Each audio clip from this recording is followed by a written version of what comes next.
Hello students, welcome to the first lecture of the class 10th of biology. Today we are going to discuss about the chapter 1, which is life processes. First of all, we will know about what is life process. Here life means जीवन and process means प्रक्रिया. मतलब हमारे जीवन की जो भी प्रक्रिया है, जो हमारे पूरे लाइफ में विद इन द बॉडी होती हैं, उन्हें क्या कहते हैं? लाइफ प्रोसेस कहते हैं. This is also known as biological process. Okay, in short we can say that the process which occur within the living organism like human being, plants, animals and microorganisms are known as life processes. Okay, if we talk about life, that means anything that is live like human being, plants, animals and organisms or microorganisms. Okay, in this series first of all we will know about the organization of the living organism because we are going to talk about the living organism. So first of all we know about what is the organization of living organism. तो पहले ही हम लोग ये चीज़ जानते हैं class 9 से ही कि सबसे पहले किसी भी ऑर्गेनिज्म को बनने के लिए ज़रूरत होती है सेल की, और ये सेल होते हैं, these are known as unit of life.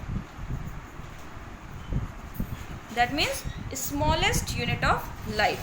चलिए, तो सेल जो होते हैं वो इकट्ठा होते हैं, जब एक साथ कंबाइन होते हैं तो किस चीज़ का फॉर्मेशन करते हैं? टिश्यू का फॉर्मेशन करते हैं. एंड टिश्यू एक साथ कंबाइन होकर फॉर्मेशन किस चीज़ का करते हैं? ऑर्गेन्स का फॉर्मेशन करते हैं. एंड जब कई ऑर्गेन एक साथ मिलते हैं, जैसे मान लीजिए कि हमारे बॉडी में ऑर्गेन बन गए, हार्ट अगर बन गया और उसके साथ साथ बन रहा है वेसल्स बन रही हैं, वेन्स बन रही हैं, आर्टरीज बन रही हैं, इन सारी चीज़ों से बन गया हमारा पूरा सर्कुलेटरी सिस्टम. उसके बाद हम लोग बात करेंगे अगर डाइजेस्टिव सिस्टम की, तो उसमें क्या हो जाता है कि हमारा स्टमक हो गया, पैनक्रियास, गल ब्लैडर एंड फूड पाइप, ये सारी चीज़ें एक साथ इकट्ठा होकर इंटेस्टाइन बनाती हैं क्या चीज़? Digestive system. तो इस तरह से जो भी आपका पूरा एक ऑर्गेन जो होते हैं, ऑर्गेन इकट्ठा होकर क्या बनाते हैं? ऑर्गेन सिस्टम बनाते हैं. ओके, ऑर्गेन सिस्टम का फॉर्मेशन हुआ.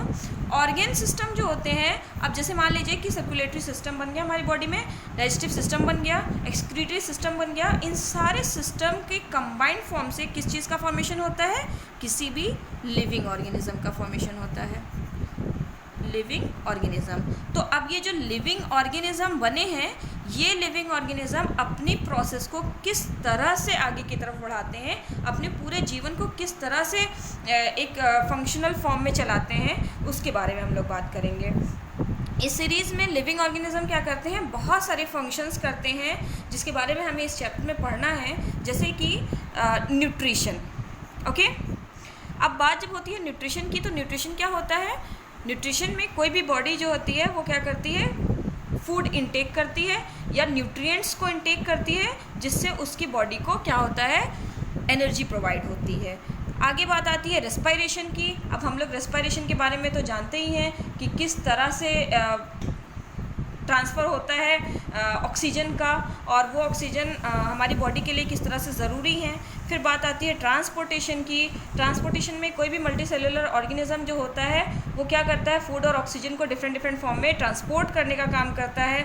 फिर बात आती है किस चीज़ की? एक्सक्रीशन की. वेस्ट मटेरियल्स को बाहर निकालने का काम जिसको कहते हैं, हमारी बॉडी से वेस्ट मटेरियल बाहर हो जाते हैं.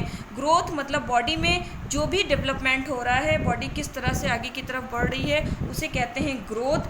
आगे बात आती है मूवमेंट की. तो हम लोग जानते हैं कि ये कैरेक्टर है किसी भी लिविंग ऑर्गेनिज्म का, चाहे ग्रोथ की बात करें चाहे मूवमेंट की बात करेंगे, these are characters of the living organism. That कोई भी बॉडी अगर एक से दूसरी जगह मूव कर रही है, दैट मीन्स कि वो मूवमेंट कर रही है और वो लाइव है.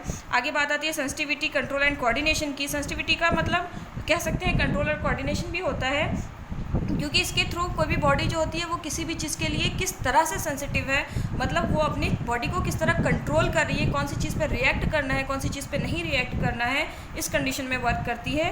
तो ये हो गया सेंसिटिविटी और कंट्रोल एंड कोऑर्डिनेशन. अगली बात आती है रिप्रोडक्शन की, through which any organism can produce their own kind of next generation, और वी कैन से दैट कोई भी प्रोसेस जिसके थ्रू अपने सेम ऑर्गेनिज्म का फॉर्मेशन करता है कोई भी ऑर्गेनिज्म, उसको कहते हैं रिप्रोडक्शन प्रोसेस। तो ये सारी प्रोसेस हो गई चैप्टर 1 में जो कि हम लोगों को पढ़ना है, बट ये सारी प्रोसेस इंपॉर्टेंट नहीं है। हमें इस चैप्टर में सिर्फ और सिर्फ 4 टॉपिक के बारे में डिस्कस करना है, that is nutrition, respiration, transportation and excretion.